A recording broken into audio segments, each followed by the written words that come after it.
সে সুযোগটুকু হয় না। হ্যাঁ, এই আরাফা থেকে মুজদালিফায় যাইতে যাইতে আপনার প্রায় রাত 12টা-1টা বাজে। এশারের নামাজ মাগরিব একসাথে পড়তে পড়তে দেখা যায় যে আর সময় হয় না। এই জন্য ওই হাওয়ার বালিশ তেমন একটা প্রয়োজন হয় না। এরপর স্যান্ডেল 2 জোড়া নেওয়া দরকার, অনেক সময় 1 জোড়া হারায় যায়। ছাতা একটি নেন, যেহেতু আপনার মিনা আরাফা মুজদালিফায় ছাতার প্রয়োজনটা হয়।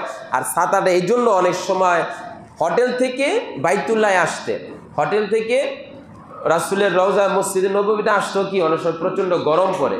হ্যাঁ, ছাতা একটা নেওয়া চাই। এরপর জুতা মোজা কাপড়ের নিলেন জুতার জন্য, ছোট আয়না চিরুনি, আর নিজের পরিষ্কার পরিচ্ছন্নতার জন্য যদি মনে করেন এখানে আসতে নিলেন। টয়লেট পেপার নিয়ে গেলেন, মেসওয়াক ব্রাশ টুথপেস্ট অনুযায়ী। এরপরে যেই তেল ব্যবহার করেন সেটা নিলেন। সানগ্লাস নেওয়া জরুরি, অনেক সময় রোদে বের হইলে একেবারে মক্কা মদিনায় যে রোদের যে তাপমাত্রাটা অনেক বেশি। যারা চশমা ব্যবহার করেন তারা তো চশমাই ব্যবহার করলেন, আর যারা চশমা ব্যবহার করেন না তাহলে কালো সানগ্লাস নিয়ে গেলেন। আনলে রোদে বের হইলে আপনার তাপমাত্রা চেহারায় লাগে, অনেকের জন্য কষ্টকর হয়ে যায়। এরপরে স্যান্ডেল জুতা রাখার জন্য একটা ব্যাগ নিলেন, কারণ বাইতুল্লাহ এবং রাসূলের রওজা আপনি জুতা এইভাবে নিয়ে গেলে সম্মানের খেলাফ হয়ে যায়। এরপর পাথর রাখার জন্য একটা ব্যাগ নিলেন। টিকিট পাসপোর্ট রাখার জন্য কাপড়ের ব্যাগ, ওই যেটা আমি আপনাকে দেখাইলাম। কোমরের বেল্ট, এরপর কোমরের বেল্টটা এই ধরনের একটা বেল্ট নিতে হবে। সবচেয়ে জরুরি যে জিনিসটা, এই ধরনের একটা বেল্ট আপনার কোমরের মাপ অনুসারে নিতে হবে। হ্যাঁ, সবচেয়ে জরুরি জিনিস এটা, খুব গুরুত্বপূর্ণ। এখানে যা বললাম এগুলো সব মক্কা মদিনায় পাইবেন, টাকা আছে নিয়ে নিলেন, বাকি বাংলাদেশ থেকে নিয়ে নিলেই সবচেয়ে ভালো। এই যে 26 নম্বর ডাক্তারের প্রেসক্রিপশন অনুযায়ী প্রয়োজন ওষুধপত্র, এটা আমি বলবো যে সেখানে আপনার ওষুধগুলো আপনি খুঁজে পাবেন, আপনার সাথে ম্যাচিং করা ওষুধ, এটা খুব কষ্টদায়ক। যারা নিয়মিত ওষুধ ব্যবহার করেন, আপনি 40 দিনের জায়গায় 50 দিনের ওষুধ দেন। যারা নিয়মিত ওষুধ ব্যবহার করেন, বিভিন্ন ওষুধ দৈনিক খাইতে হয়, এই বিষয়গুলো। তো এটা হচ্ছে আমাদের মৌলিক যে আসবাবগুলো আমরা নিয়ে যাব এই নিয়ে যাওয়া থেকে। এরপরে আপনার মুআল্লিম আপনাকে ডেট দিল যে মে মাসের 25 তারিখ আপনার ফ্লাইট সকাল 10টায় বা সকাল 6টায়। তো এই প্রস্তুতির ক্ষেত্রে আমি একটা জিনিস বলবো যে এই বিমান লাগেজ আর এই পার্সোনাল ব্যাগ নেওয়ার পরে এই লিস্টি অনুসারে তাড়াহুড়া করবেন না। আপনার পার্সোনাল রুমে এগুলো জমা করেন, আপনি ব্যস্ত পার্সোনাল রুমে আপনার এই প্রয়োজন অনুসারে জমা করেন। যেগুলো আপনি নেবেন, নেওয়ার সাথে সাথে আপনার এই ব্যক্তিগত লাগেজে রেখে দেন। এমনও হয় এয়ারপোর্ট চলে গেছে, পাসপোর্ট নেওয়া যায় নাই। কি ভাই, এমনও হয়েছে এয়ারপোর্ট চলে গেছে, পাসপোর্ট নিয়ে গেছে।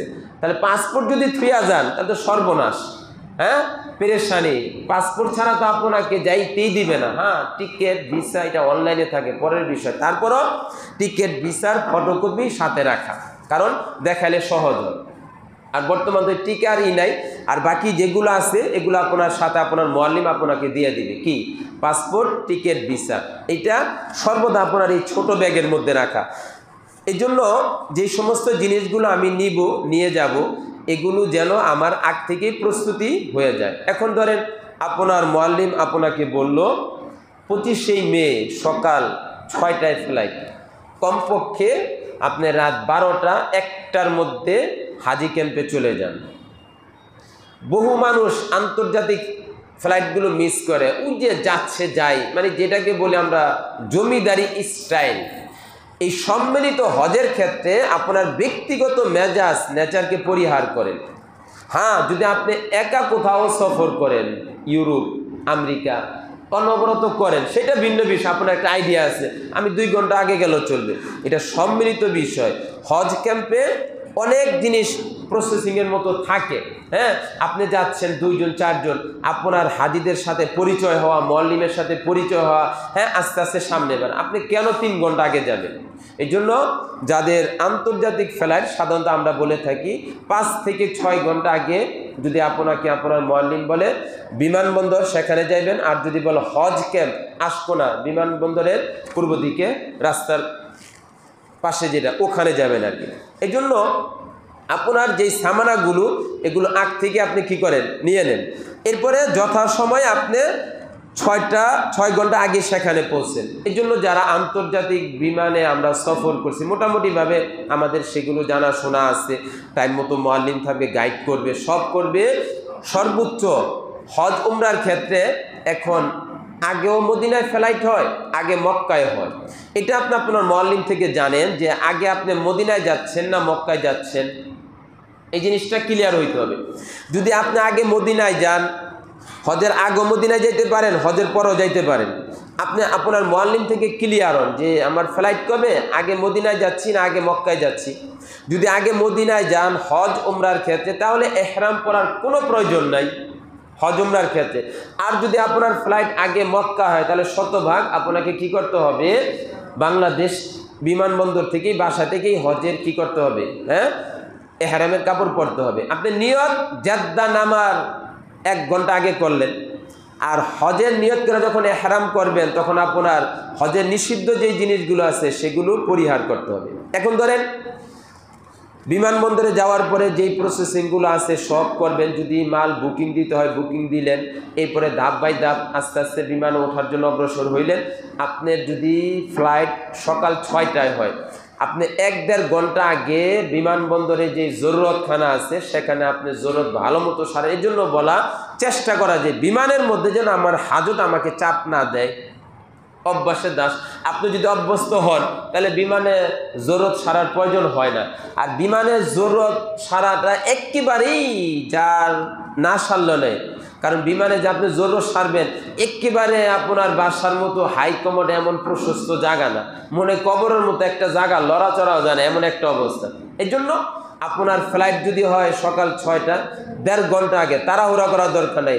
আপনার টাইম দেওয়া 6টায়, আধা ঘন্টা বের হইতে পারে, 6টার আগে ছাড়বেন, এটা মাথায় রাখবেন। কথার কথা যে 5:30টায় ছাইরা দিচ্ছে এমনটা হয় না, 6টার ফ্লাইট 5টায় ছাইরা দিচ্ছে এটা না, 6টার ফ্লাইট 6:30 হইতে পারে, 7টা হইতে পারে, ঠিক 1.5 ঘন্টা আগে।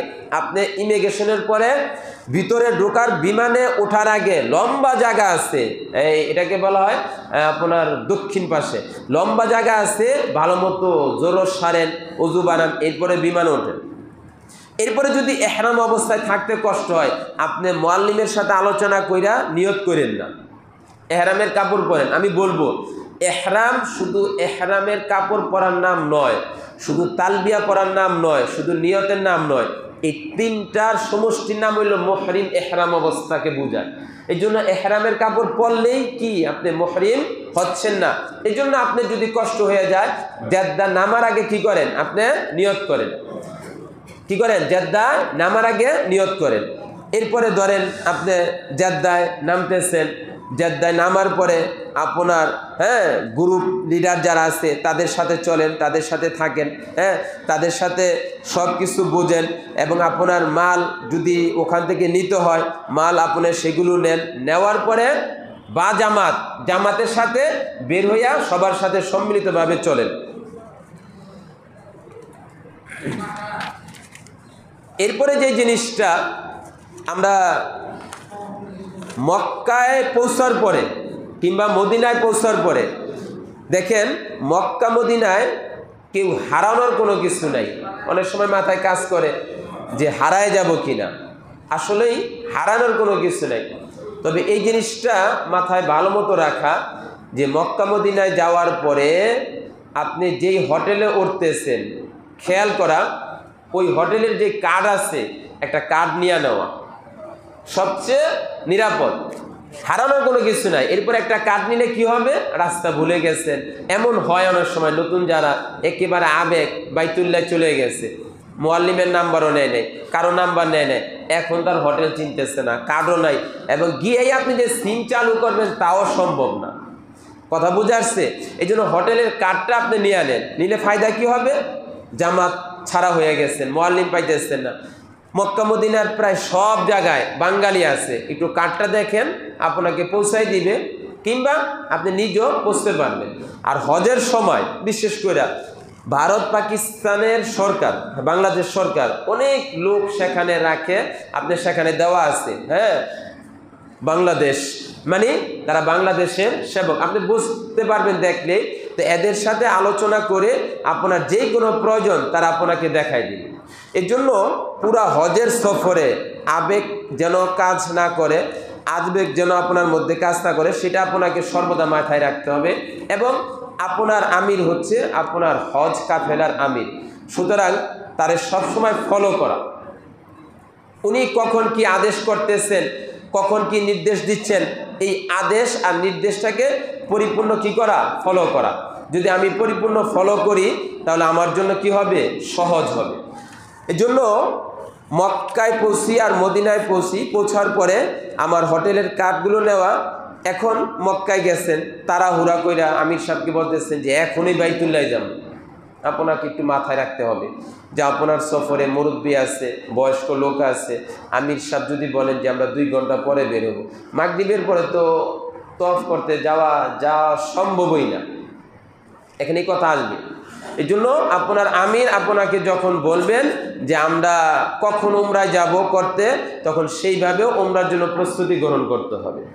এই জন্য মোহতারাম হাজিরিন, এখন আমরা একটু চলে আসি যে হজের সফরে উমরা আমাদের বিষয় থাকে, এরপরে হজের সফরে হজের আমলের 5টা দিন থাকে। এরপরে আমাদের যে প্রস্তুতিটা, যে হজের সফরে প্রথমে একটা উমরা করতে হয়, যেহেতু এহরামের কাপড় পরে আমাকে মক্কায় ঢুকতে হয়, তো সেই ক্ষেত্রে আমরা এই এহরাম উমরা এই বিষয়টা আমরা মাথায় কিভাবে নেব। হ্যাঁ, এই জন্য যখন আমরা এহরামের কাপড় পরব, সবচেয়ে উত্তম হচ্ছে যে গোসল করা এবং বাহ্যিক অভ্যন্তরীণ যত পরিষ্কার পরিচ্ছন্নতার বিষয় আছে এগুলো আগে কমপ্লিট করা, এরপরে গোসল করা। যদি গোসল করা সম্ভব না হয় তাহলে ওযু করে আপনার এহরামের কাপড় পরিধান করা। এই ক্ষেত্রে আমাদের মাথায় রাখতে হবে এহরামের প্রস্তুতি থেকে পুরুষ কোনো সেলাইকৃত কাপড় পরতে পারবে না। টুপি, শর্ট প্যান্ট, গেঞ্জি সেলাইকৃত কোনো কাপড় পরতে পারবে না। এটা একেবারে পুরুষদের জন্য উক্ত থাকতে হবে। হ্যাঁ, মহিলা যারা আছে যে কোনো কালারের পোশাক, তারা যে স্বাভাবিক পোশাক পরিধান করে, এই স্বাভাবিক পোশাক যে কোনো কালারের পরতে পারবে, তারা যে কাপড় পরে। এবং যারা খাস পর্দা করে তারা তো শতভাগ হাত মোজা পা মোজা পরিধান করবে। তো ওযু গোসল করে পুরুষ যারা এহরামের কাপড় পরিধান করে